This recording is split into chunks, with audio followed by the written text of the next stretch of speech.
Manden i bilen er nået målet for sin køretur. Han hedder Lars Johansson, og han er direktør for Hedeselskabet, der har hovedkvarter i Viborg. Her møder direktøren ind til en virksomhed, der egentlig slet ikke er en virksomhed. I dagligdagen der agerer vi både som forening, og så arbejder vi også som forretning. Så jeg tror, at de der 2 punkter, man skal have, der er vi en forening og en forretning. Og så alt det, vi beskæftiger os med, det er inden for natur, miljø og energi. Og så er der noget, der både arbejder med benyttelse og beskyttelse af naturen. Historien om Hedeselskabet starter mange år før en direktør en vintermorgen tager på arbejde. Den starter for 150 år siden, her på den jyske hede, blandt lyng og ingenting. I denne udmarvede del af Danmark levede hedebønderne. Nærmest på trods fik de en tilværelse ud af de barske vilkår, der stammede fra mange års udnyttelse af jorden. I dag der ved vi jo, at i tidligere tider der var Jylland skovdækket, og det var jo først, da mennesket vandrede ind i den her del af landet og blev agerdyrker og dermed brændte skoven af, at heden vandrede ind, fordi man ikke havde den der viden om, hvordan man frugtbar gjorde jorden, og dermed blev den udpint, og det eneste, der så kunne vokse på det tidspunkt, det var lyng og lave bevoksning. I den lave bevoksning gik en mand med et stort hjerte for naturen rundt. Han hed Enrico Dalgas og var vejingeniør og officer, sendt til Jylland for at anlægge landeveje for staten. Derfor bosatte han sig i Viborg, hvorfra han ofte drog ud på heden. Og der mødte der ham jo et syn af et på sin vis fattigt område. Der boede hedebønder ude på hederne. Der var ikke ret meget læ. Der var ingen skove. Så det var lidt et vindblæst område, som han fandt stor interesse i og talte meget med hedebønderne undervejs. Mødet med hedebønderne skulle komme til at ændre ikke bare hedebøndernes og Dalgas liv, men ændre hele Danmark. For den barske natur og bøndernes hårde liv gjorde et så stort indtryk på Enrico Dalgas, at han måtte handle. Så sammen med sin gode ven og nabo, Georg Morville, satte Dalgas sig for at gøre en forskel. Både han og Morville, der var jurist, havde en stor interesse for naturen, og de vidste begge, at den barske hede kunne tæmmes. De ønsker sammen at frugtbargøre de jyske heder, skabe læ, så der kan blive agerproduktion og etablere nogle plantager, sådan at der kan blive hentet noget brændsel og anden indtægt fra skovene. Morville og Dalgas engagement spredte sig hurtigt, og de fik selskab af godsejeren Ferdinand Morier Petersen, der delte deres vision. Og snart så det danske hedeselskab dagens lys ved et stiftende møde den 28. marts 1866. Man har arbejdet på 3 fronter. Dels med at indhente viden om området, og dels med at hjælpe hedebunden til at finde finansiering, og endeligt med at organisere arbejdet. Og det var egentlig det, at hedeselskabet kom med. Hedeselskabet blev hurtigt en succes. Da Enrico Dalgas døde i 1894, var landbrugsjorden i 3 jyske amter vokset med 20%. Der var plantet 55.000 hektar plantage, og selskabet havde 4.800 medlemmer. Alt sammen takket være en vejingeniør med hjertet på det rette sted. Dalgas i sig selv var en utrolig idérig og samlende person. Han kunne virkelig stå i front og få en flok med sig, så han kunne agitere godt for sagen. –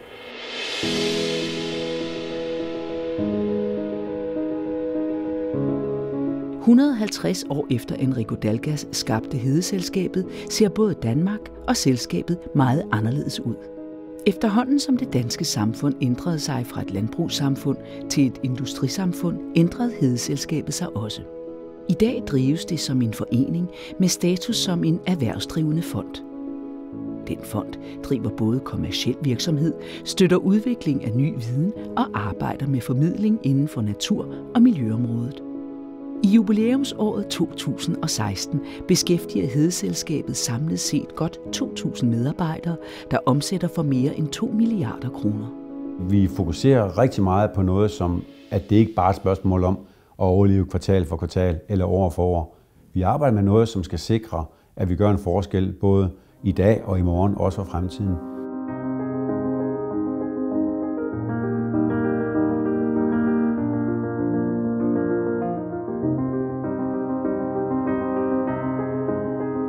Og fremtiden er her allerede for Hedeselskabet, der gennem sine datterselskaber nu arbejder med naturen på en helt anden måde, end da hedebondens marker skulle dyrkes.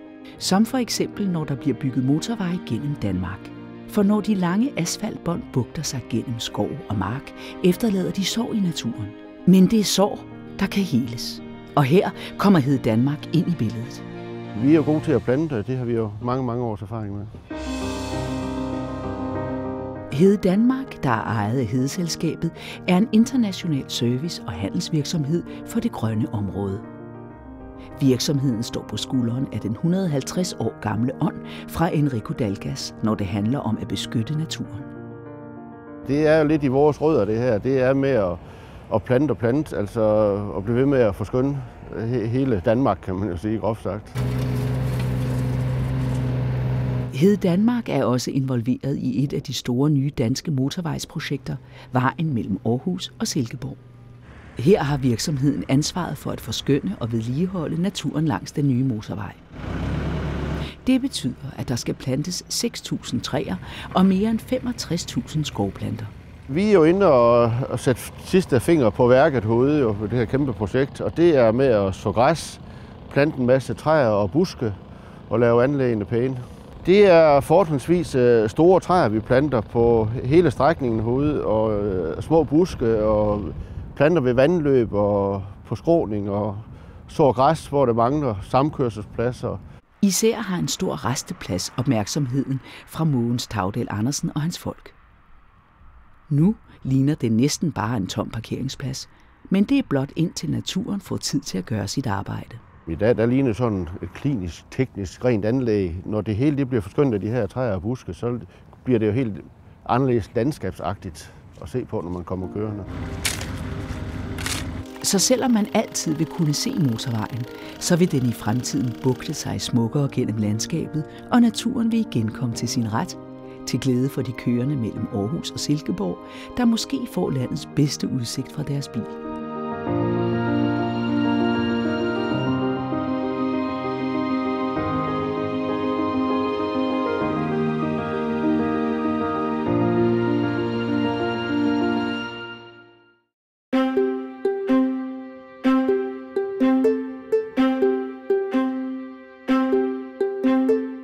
Fra motorvejen ved Silkeborg er vi nu taget til Søndersø på det nordlige Fyn. Her ligger et af Danmarks mest kendte varemærker, chips- og snackproducenten Kims. Kims er en af de mange virksomheder, som Hede Danmark arbejder sammen med.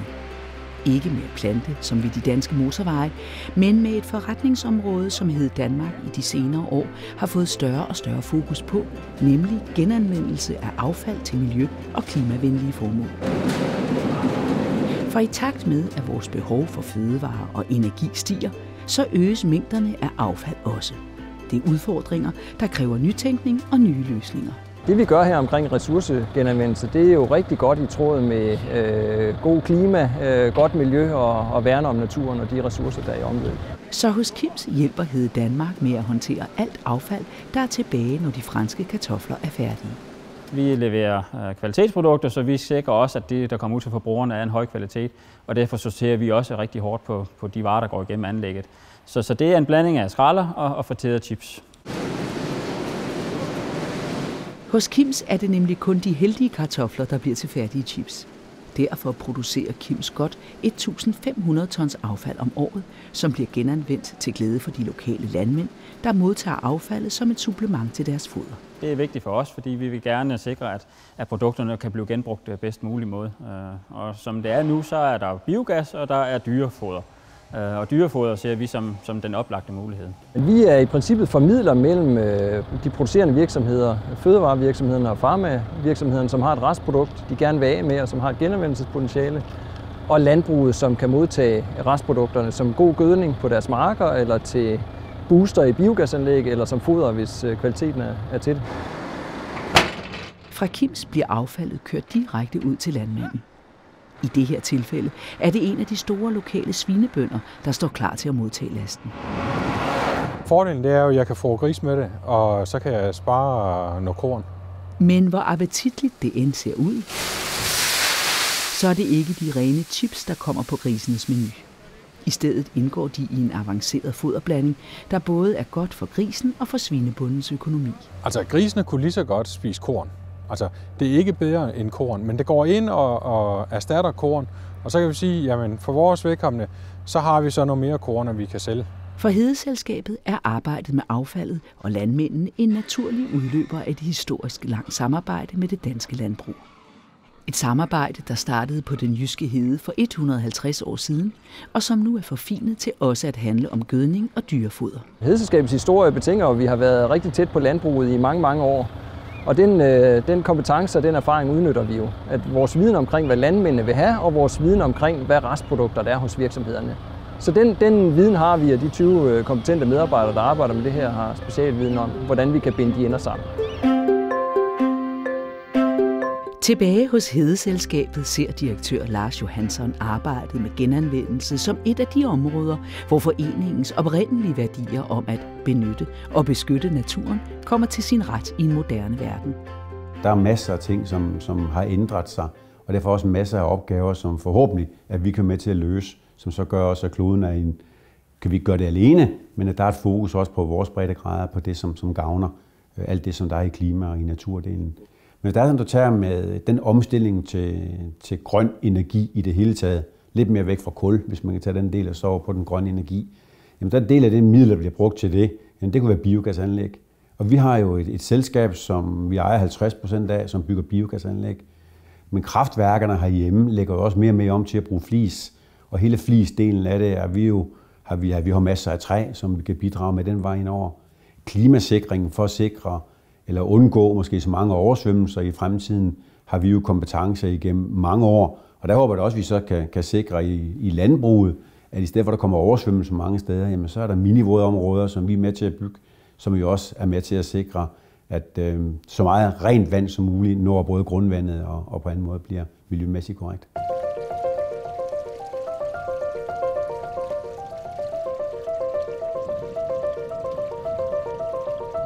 Et af de projekter, som Hedeselskabets direktør taler om, ligger lidt uden for Odder i Østjylland.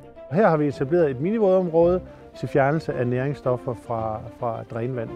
Et minivådområde er et mindre kompakt anlæg etableret i marker og enge, der er designet til at rense vand fra landbrugets marker.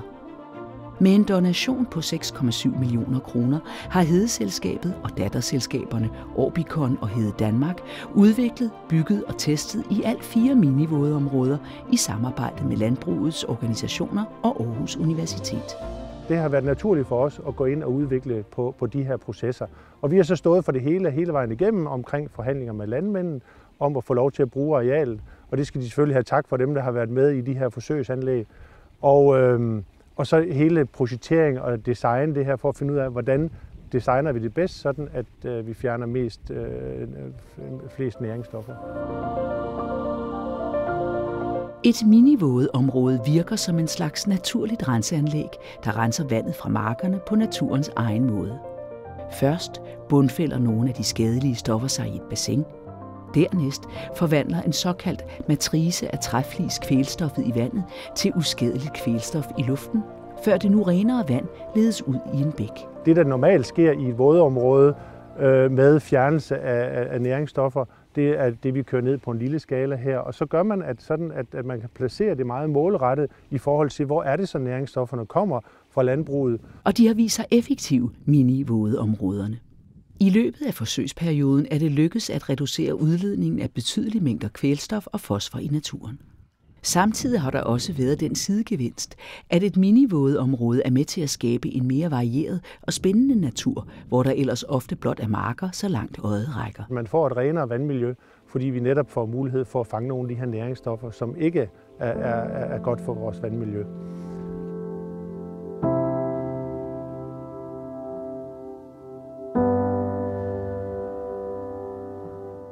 Mens man i markerne uden for Odder renser vandet næsten uden for lands lov og ret, så går man i Viborg anderledes til værks.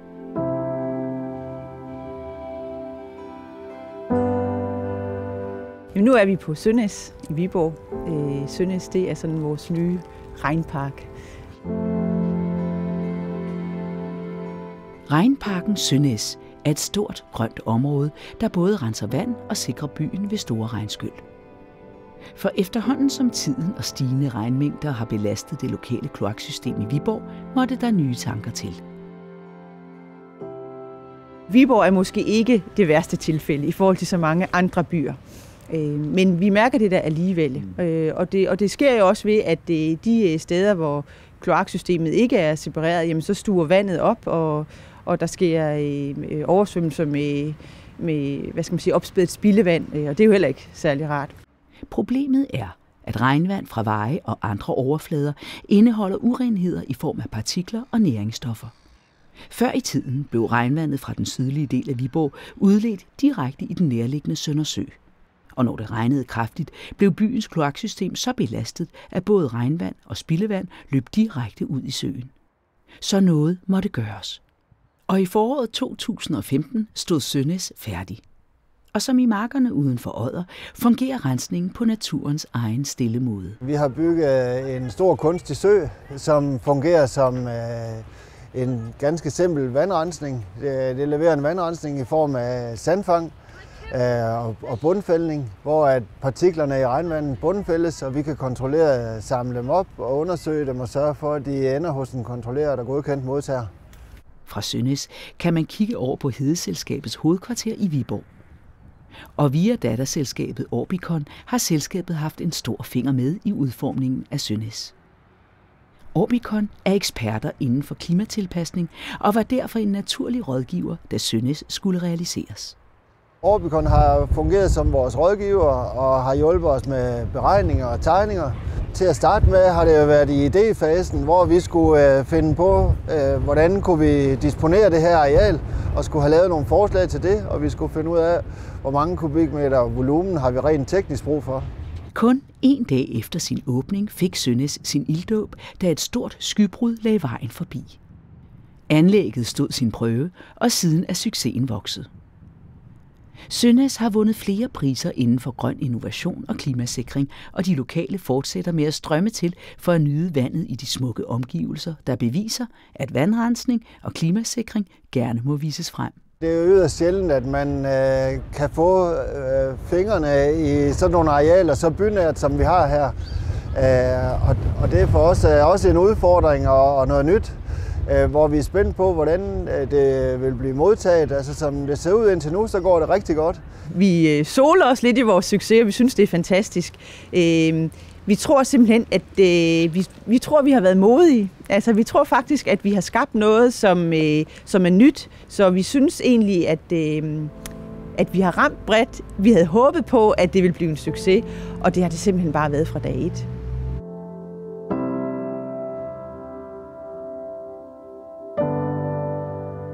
Oppe på bakken med udsigt til Sønæs ligner Hedeselskabet ved første øjekast enhver anden moderne virksomhed med travle medarbejdere, der løser dagens dont. Men inde på kontorerne i domicilet i Viborg er der alligevel en forskel. For at gavne naturen og for at både benytte og beskytte den, kan vi sagtens finde på at træffe beslutninger, og det gør vi hver dag, som ikke har kommerciel interesse, og hvor i hvert fald i min tid og i din tid, at vi ikke oplever, om det er en god idé. Det langsigtede perspektiv er et resultat af, at Hedeselskabets historie som forening og den nuværende status er en erhvervsdrivende fond. Derfor har Hedeselskabet ingen aktionærer, der skal have et udbytte. I stedet investerer man i naturen og i projekter, der gør Danmark til et bedre sted at være. Vi går reelt set ind og laver projekter på noget, hvor vi undersøger nye metoder for et eller andet, eller vi finder nogle dataopsamling på noget, som kan gavne andre projekter. Og de innovationsprojekter kan man også stille spørgsmålstegnet. Hvis ikke Hedeselskabet gjorde det, hvem sørger vi så gør det? Så derfor skal der i fremtiden også tjenes penge i forretningsdelen af Hedeselskabet, understreger direktøren. For det er på den måde, at der skabes grobund for at arbejde videre i den ånd, som Enrico Dalgas grundlagde selskabet i for 150 år siden. Hvis ikke vi havde forretninger, altså forretningsenheder, som der tjener penge, så var der i hvert fald ikke råd til at lave så mange udlodninger. Og der var heller ikke råd til at lave så mange innovationsprojekter, som kan gavne fremtiden. Der var heller ikke råd til at skulle lave den her videndeling mellem praktikere og eksperter. Så jeg tror, udviklingen over en eller anden given periode vil blive væsentligt mindre og måske gå i stå, hvis ikke vi havde forretningsenheder, som tjente gode penge. De formål, vi i dag deler penge ud til, jamen det er jo egentlig noget af det, som vi har arbejdet med hele tiden. En bevarelse og en beskyttelse, men samtidig også en benyttelse af de naturressourcer, som der er her i Danmark. Skal I ikke have et stykke kage? Jo, tak. Det er det, vi skal i gang med. Den medbragte kaffe og kage pakkes ud i en skov syd for Tarm i Vestjylland. Her, lidt uden for landsbyen Forsum, har de lokale fået et nyt grønt samlingspunkt i skikkelse af et madpakkehus, eller som i dag, et kagehus. Jo, værsgo og sæt jer ned. Den lille bygning er placeret i udkanten af en lille plantage, der tilhører Peter Høj og Grete Goldenbæk. Ægteparret ville gerne gøre deres lille skov tilgængelig for alle. Det er simpelthen fordi, at vi selv er meget, meget glade for naturen. Og vi synes bare, at folk de skal have lov til at komme. Nogle gange, når man kører ude på en landevej, så tænker man, at det var da en fin skov, men må man gå derind? Så vi tænkte bare, at det her det var et dejligt sted, folk må gerne komme. Ja, det må gerne stå på gulvet. Eller jorden. Samlingspunktet er blevet til virkelighed takket være en donation på 20.000 kroner fra Hedeselskabets medlemspulje. For udover at investere i store langsigtede projekter, så har selskabet også en vision om at støtte det lokale engagement i naturen. Som for eksempel et skovhus. Min mand han har været medlem af Hedeselskabet siden 72 faktisk. Han har et livsvarigt medlemskab, som han købte dengang, at han var skovløber. Og så får vi jo det gode blad Vækst. Og i den der kunne vi så se, at der var at medlemspuljen de udlodede sidste år 5 gange 20.000. Og vi lavede så et lille projekt, og så gik vi til borgerforeningen i Forsum og spurgte efter, om de ville være med ved at levere arbejdskraften. Og i den lokale borgerforening tøvede de ikke med at bakke op om projektet. Til vores generalforsamling, der kom Peter og Grete med en projekt fra Hedeselskabet, hvor de tilbød 20.000, som vi kunne få. Og Peter og Grete de ville stille jorden til rådighed til fri afbenyttelse. Og så ville de gerne have borgerforeningens medlemmer til at hjælpe med at bygge den hus her. Og det synes vi, det var en knaldgod idé. Men et er den frivillige lokale arbejdskraft. Noget andet er, når der skal købes søm og skruer, og et projekt skal gå fra drøm til virkelighed. Så er det, at Hedeselskabet kommer ind i billedet. Det er jo ideen, der kommer ud af det, at Hedeselskabet, de giver sådan nogle midler, de har sådan, og det gjorde jo egentlig, at så kommer man til at tænke, jamen det kunne vi bruge her også. For Grete Goldenbæk og hendes mand har projektet ikke bare været med til at skabe et nyt grønt samlingspunkt for små og store naturelskere. Det har også hjulpet tilflytterne til at komme tættere på de lokale. Det er jo pragtfuldt. Det er jo dejligt at komme som ny til et område, og så lige pludselig være på talefod med hele sognet. Det kræver et samlingspunkt, ja. Og altså, dem er der jo efterhånden flere af rundt omkring. Men altså, nu har vi så vores egen lille lokale, som også må benyttes af alle andre, der kommer forbi. Det smager sgu godt.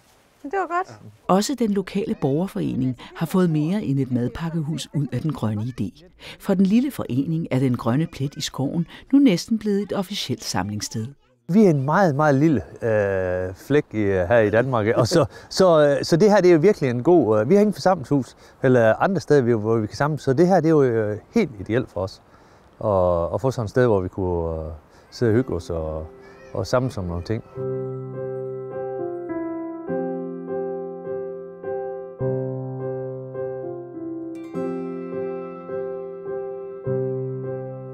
Stadig i en skov, men langt væk fra Tarm, dukker Hedeselskabets historie op i horisonten.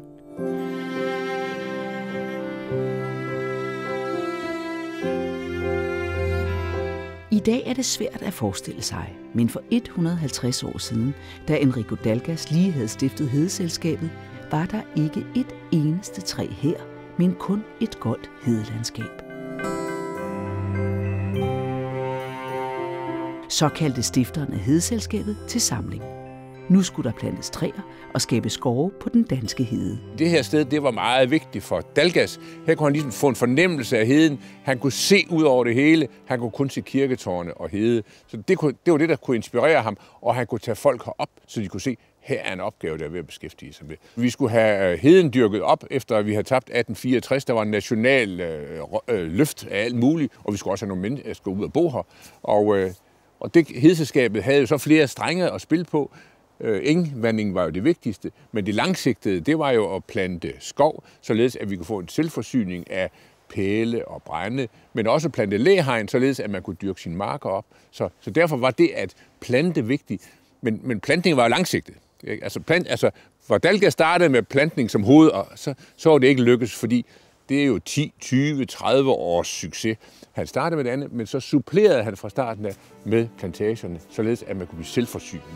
Så samtidig med, at Hedeselskabet arbejdede med at gøre heden til brugbar landbrugsjord og dermed hjalp bønderne ind i en ny tid, blev der også plantet træer. For et bedre landbrug kunne ikke stå alene. Skov var ikke bare vigtig for udviklingen af det danske samfund, det betød også alverden for hedebunden. Først og fremmest brænde var jo et vigtigt produkt, fordi så man ikke skulle købe det på anden vis. Og lyngtørren, som man brændte af tidligere, var jo ikke nær så god som det nåletræ, som jeg fik her. Og hustømmer også ikke. Lægter og stager til tagene var jo også vigtigt. De gamle egekrat leverer jo hegnspæle og tøjerpæle og huskeråd også. 100 år efter Hedeselskabet holdt sit 50-års jubilæum her på Hjortsballe Høje, lidt uden for Herning, er der liv i de nærliggende skove og plantager som aldrig før. Vi står i Birkebæk Plantage, som er ejet af Hedeselskabet, ligger lige syd for Herning, og er en del af et stort plantagekompleks og en del af nogle af de første plantager, som Hedeselskabet plantede. I dag driver Hedeselskabet skove gennem egne skovejendomme og helt eller delvist eget plantageejendomme, og selskabet er en af Danmarks største private skovforvaltere. I hele Hedeselskabets historie har det været ryggraden, kan man sige. Det er jo meget langsigtet produktion, og det er derfor, vi kalder det ryggraden. Det er ligesom den, der bliver ved på det lange sigt. Og vi står her i anden og tredje generationstræer, kan man sige. Det er anden og tredje gang, der er plantet herude. Og det er jo langsigtet produktion og en stabil produktion, og den var med fra starten af Hedeselskabets historie til at skabe liv på heden igen. Ligesom i Hedeselskabets første år med Dalgas i spidsen, er der i dag mange gode grunde til at plante træer. Træ er miljøvenligt og en CO2-neutral energikilde, og samtidig er skove en langsigtet og sikker investering. Helt almindelig skovdrift, det handler om at producere træ. Og det vil sige, jo hurtigere træerne vokser, jo mere træ kan vi få ud. Og det skal jo selvfølgelig være stort træ, så vi kan producere tømmer. Vi kan bygge huse og carporter og tag og hvad vi nu bruger til møbler. Så laver vi det, der ikke er godt nok til det, der skal laver vi paller af. Vi bruger rigtig mange paller rundt omkring i landet. Jo. Og det, der ikke er godt nok til paller, det bruger vi så til papir. Det bliver så sendt til Sverige og kogt, og så bliver der lavet cellulose af det, og så kan du skrive på det, når det kommer tilbage. Og det, der er allerringest, det går så til flis, og det er for eksempel den bunke, der er her bag ved os. Det er det allerdårligste træ, det bliver så solgt til flis. Enten bliver det skåret op, når vi fælder de store træer og lægger der, eller også så lægger vi træerne, når de er for små til at lave tømmer af. Så lægger vi træerne ned i skoven. Så lader vi dem ligge et års tid cirka, så er de tørre, og nålen er faldet af med al næring, så den bliver i skovbunden. Og så hugger vi det til flis og sælger til varmeværkerne. Og det bliver så til CO2-neutral energi til fjernvarmenettet. Men skov er ikke kun forretning for Hedeselskabet. Det er måske det område, der harmonerer bedst med selskabets oprindelige værdier. For skovene rummer en stor biodiversitet, og de udgør en væsentlig del af vores natur og rekreative områder, og det vil Hedeselskabet gerne passe på. Det passer rigtig godt i hele fortællingen med benyttelse og beskyttelse, og det vil sige, at vi passer på miljøet, og vi passer på omgivelserne, og vi giver noget tilbage, så befolkningen har noget gavn i at gå derude. I dag er rekreative interesser jo betydeligt større end det var. Dengang der var ikke noget, der her rekreation. Man kunne en enkelt gang om året tage i skov, men i dag betyder rekreation jo fantastisk meget. Vi har jagtinteresserne, altså byboerne, der kommer ud og går på jagt i høj grad. Så skoven er helt anderledes multifunktionel, om man kan sige sådan, end den var tidligere. Ligesom de danske skove er blevet multifunktionelle, er Hedeselskabet også i dag blevet et varieret selskab med mange forskellige aktiviteter, selskaber og afdelinger. Men i spidsen står stadig foreningen Hedeselskabet, hvor alle arbejder i ånden fra Enrico Dalgas. For det gælder fortsat om at arbejde med naturen og miljøet til gavn for os mennesker, samtidig med, at vi skal passe på naturen og på hinanden. Selvfølgelig har samfundet udviklet sig, og mange andre ting har udviklet sig. Men det der med hele tiden at så se på naturressourcerne, og hele tiden se på det der med, er der noget i naturen, som vi kan gøre bedre? Og det kan så være noget, som at Dalgas han gjorde det, så var det jo egentlig for overlevelse for en masse mennesker, som der bor i yderområderne. Jamen, vi støtter også projekter til landområderne helt generelt, men det kommer i naturen, og det handler om at både at benytte, det må jeg så sige, de gjorde, og så beskytte naturen. Og i 2016 har Hedeselskabet så benyttet og beskyttet naturen i 150 år. I arven og ånden fra driftige mænd og kvinder, der i dag huskes her på Kongenshus Mindepark, midt på den jyske hede, som de forvandlede fra gold lyngørken til frodig landbrugsjord. Her vandrede Enrico Dalgas rundt for 150 år siden. Og kunne han se ind i fremtiden, ville han nok være tilfreds med, hvad han så. Jeg tror faktisk, at han vil være rigtig stolt over det, vi har opnået. Han vil nok være lidt for beskeden til at synes, at det var helt ok, at vi omtaler ham så meget, som vi gør. Det vil han nok synes var lidt for meget at stå her omkring sig. Men jeg tror, han vil være stolt over det, selskabet arbejder med i dag. Hvis der er nogle virksomheder, som der er her om 150 år, så tror jeg, det er med virksomheder som os, der både arbejder med benyttelse og med beskyttelse. Og jeg tror, at det politiske fokus på det vil om muligt være endnu større i fremtiden i denne skrøbelige klode, som vi jo alle sammen er på.